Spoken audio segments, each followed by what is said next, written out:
बिस्मिल्लाहिर्रहमानिर्रहीम, अस्सलाम वालेकुम। आप देख रहे हैं न्यूज़ टुनाइट और मैं हूं ईमान नवाज। नाज़रीन, आज़ाद कश्मीर के इंतखाबात ऐसे वक्त में हो रहे हैं जब आज़ाद जम्मू कश्मीर पहले ही सियासी बेचैनी का शिकार है।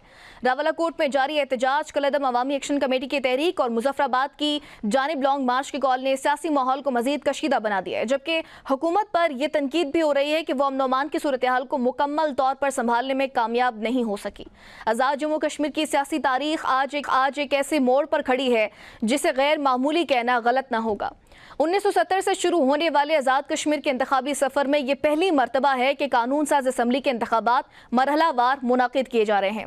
इससे कबल 1970 से 2021 तक 11 आम इंतखाबात एक ही मरहले में मुनाकिद हुए। इन इंतखाबात में मुख्तलिफ अदवार में मुस्लिम कॉन्फ्रेंस, पाकिस्तान पीपल्स पार्टी, मुस्लिम लीग नून और पाकिस्तान तहरीक इंसाफ अवामी मैंडेट हासिल करके हुकूमतें बनाती रही, लेकिन इस बार मंजरनामा मुख्तलिफ है। इंतखाबी अमल का सिर्फ पहला मरहला मुकम्मल हुआ है और नताइज से पहले ही दोनों बड़ी सियासी जमातें धांधली के इल्जामात लगा रही हैं। यूं मरहलावार इंतखाबात ने कई नए सवालात को जन्म दे दिया है। क्या ये इंतखाबी अमल शफाफ होगा? क्या आवाम के मैंडेट पर सबको एतमाद होगा? क्या ये इंतखाबात मजीद सियासी तनाज़ात को जन्म देंगे? मौजूदा हुकूमत की कहानी भी कम दिलचस्प नहीं। 2021 के इंतखाबात में पाकिस्तान तहरीक इंसाफ ने हुकूमत बनाई, मगर अंदरूनी इख्तलाफात, अदालती फैसलों और सियासी तब्दीलियों के बाद वज़ारत उज़्मा तब्दील होती रही और बादज़ा ऐवान के अंदर नई सियासी सफ़बंदी के नतीजे में हुकूमत का नया सेटअप वजूद में आया। ये तमाम तब्दीलियाँ आज़ाद कश्मीर की सियासत में ताकत के तवाज़ुन और सियासी तहादियों की एक मुनफरिद मिसाल बन चुकी हैं। और जब बात रावलाकोट की हो तो ये सिर्फ एक शहर नहीं बल्कि तहरीक आज़ादी ही कश्मीर का एक अहम मरकज़ है। यही वो खिता है जहाँ गाज़ी मिल्लत सरदार मोहम्मद इब्राहिम खान ने आज़ादी की जद्दोजहद की क़यादत की। 24 अक्टूबर 1947 को कायम होने वाली आज़ाद हुकूमत रियासत जम्मू कश्मीर के पहले सदर भी सरदार मोहम्मद इब्राहिम खान ही थे, जिन्हें आज भी रियासत की सियासी तारीख की अहम तरीन शख्सियात में शुमार किया जाता है। आज की अगर बात करें तो पहले मरहले में मीरपुर डिवीजन के 3 अजला, मीरपुर, भिंबर और कोटली के 13 इंतखाबी हलकों में वोटिंग का अमल मुकम्मल हुआ। 288 उम्मीदवार मैदान में हैं और पाकिस्तान पीपल्स पार्टी और मुस्लिम लीग नून के दरमियान सख्त और कांटेदार मुकाबले की तवक्को की जा रही है, जबकि आज़ाद उम्मीदवार और दीगर जमातें भी इंतखाबी दौड़ में शामिल हैं। सख्त सिक्योरिटी इंतजामात, हजारों पुलिस एहलकारों और पाक फौज की तैनाती के बावजूद इंतखाबी अमल के दौरान कई अहम वाकयात भी सामने आए। कोटली में मुबैना बेज़ाब्तगी पर इलेक्शन कमीशन ने 2 प्रिजाइडिंग अफसरान को मुअत्तल करके गिरफ्तार कर लिया, जबकि भिंबर में एक पोलिंग स्टेशन पर हंगामा आराई के दौरान बैलेट बॉक्स को आग लगा दी गई, जिसके बाद इलेक्शन कमीशन ने सियासी जमातों की दरख्वास्त पर पोलिंग के वक्त में 1 घंटे की तौसी भी कर दी। दूसरी जानिब नकियाल के हल्का LA9 में पोलिंग के दौरान फायरिंग के अफसोसनाक वाक़े में पाकिस्तान पीपल्स पार्टी का कारकुन मुख्तार यूनुस जहां बाग, जबकि 3 अफराद जख्मी हो गए। वाक़े के बाद इलाके में कशीदगी भी फैल गई और मुख्तलिफ सियासी जमातों ने एक दूसरे पर संगीन इल्जाम दायर किए हैं, जबकि मुतल्लिका इदारों ने तहकीकात का भी आगाज कर दिया है। आज के प्रोग्राम में हम ये भी जायजा लेंगे कि आखिर आज़ाद कश्मीर का इंतखाबी मार्का क्यों इतना गर्म हो गया। मुस्लिम लीग नून के रहनुमा राना सनाउल्लाह की जानिब से कोटली में मुबैना धांधली के इल्जामात, इंतखाब रोकने और तहकीकात के मुतालबे के बाद पीपल्स पार्टी ने भी विफाकी मुदाखलत, सरकारी वसाइल के इस्तेमाल और इंतखाबी अमल को मुतनाज़े बनाने के इल्जामात आयद किए हैं। शहरी रहमान, नदीम अफजल चांद और शर्जील इनाम मेमन के बयानात हों या आसमा बुखारी और बिलावल भुट्टो जरदारी के इंतखाबी पैगामात, आज की सियासत में हर जमात अपनी कामयाबी का दावा करती दिखाई दे रही है। राना सनाउल्लाह साहब की जानिब से कोटली में मुबैना धांधली के हवाले से क्या गुफ्तगू हुई, आपको सुनवाते हैं। ये देखें जी, ये जो हल्का NA10 है, यहाँ पे ये यानी वारदात हुई है, वाकया नहीं इसे कहना चाहिए। इसमें पीपल्स पार्टी के चौधरी यासीन कैंडिडेट हैं और चौधरी यासीन जो हैं वो पीपल्स पार्टी के सदर हैं और ये बड़े हार्ट फेवरेट थे ये जब ये वज़ीर आज़म बने हैं फैसल राठौर। इससे पहले भी ये मुतअद्दिद बार रहे हैं वज़ीर भी और शायद एक आध बार वज़ीर आज़म या सदर भी रहे हैं, लेकिन पीपल्स पार्टी आज़ाद कश्मीर के सदर है। कितनी शर्मनाक और काबिल मज़म्मत बात है कि वो अपने एक कार खास सकलैन शाह के घर पे अपना वो जो पटवारी है वहाँ पे इंचार्ज बनाया हुआ है इन्होंने, आज़ाद कश्मीर गवर्नमेंट ने उसकी गाड़ी में 3 प्रिजाइडिंग ऑफिसर भेजे हैं वहाँ पे और वहाँ पे जो इन्होंने करना था तो वो जो किया है या पकड़े गए हैं। तो अब ये आप देखें कि ये पटवारी और ये रिटर्निंग ऑफिसर जो इधर के टीचर्स वगैरह हैं, ये किसके मतहत है?